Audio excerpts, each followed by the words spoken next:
Hello kabayan, kumusta po? Kayo po ba yung mga nagtatrabaho dito sa bansa, dito sa Middle East? Para sa inyo po yung video ito. Ngayon po sa video ito, topic po natin yung makakauwi ka ba ng Pilipinas kahit hindi pa po nabibiripay ang inyong kontrata? At bibigyan ko po kayo ng mga idea na base lamang po sa aking kaalaman, sa aking experience po, sa aking pong pinagdaanan.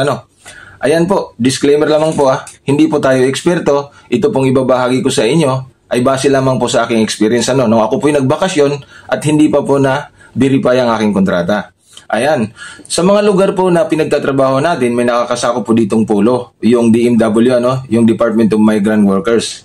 Para po sa mga baguhan ng video na ito, inuulit ko po, para lang po ito sa mga baguhan. Yung mga tapos na po ng kontrata at gusto na pong magbakasyon ng Pilipinas at pagkatapos ay babalik din po sa kanilang dating amo, narito po ang mga dapat ninyong gawin. Unang-una po, yung employer ninyo magre-request po yan sa Ministry of Labor ng original copy of contract. At tapos po yung opisina ninyo, magbibigay din po yan ng Certification of Employment at yung Salary Certification. Isusumiti po ninyo yan doon. Makakuha kayo ng appointment, bisitahin po ninyo ang dmw.ph.com.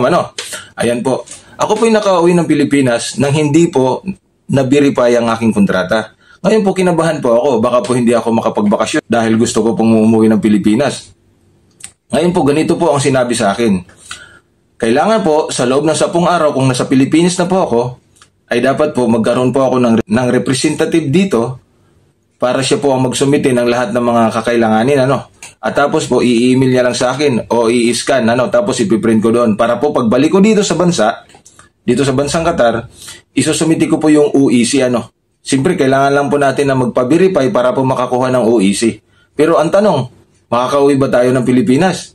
Kahit hindi pa po na-verify? Abay, oo, makakauwi po tayo, pero hindi po kayo makakabalik kapag wala po kayong OEC.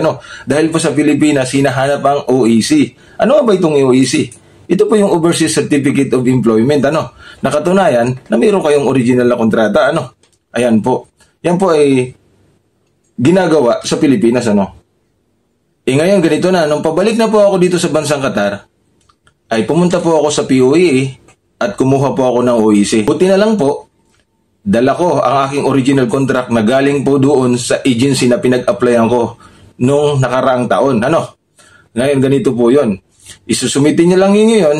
Tapos, kung mayroon kayong babayaran sa OWA, bayaran ninyo. Kung wala naman, kung hindi pa expired, ay dito na ho kayo magbabayad sa lugar na nakakasakop sa inyo. Ayan po.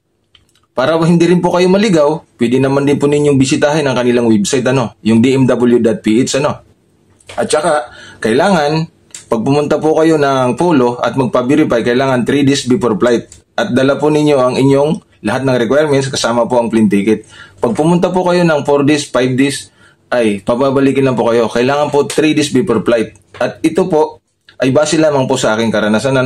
Para po sa ibang may mga katanungan, mas maganda pong bisitahin ninyo at pumunta po kayo sa POLO na nakakasakop o sa bansa na pinagtatrabaho ninyo. Ayun naman po, maraming salamat at magandang araw sa inyong lahat.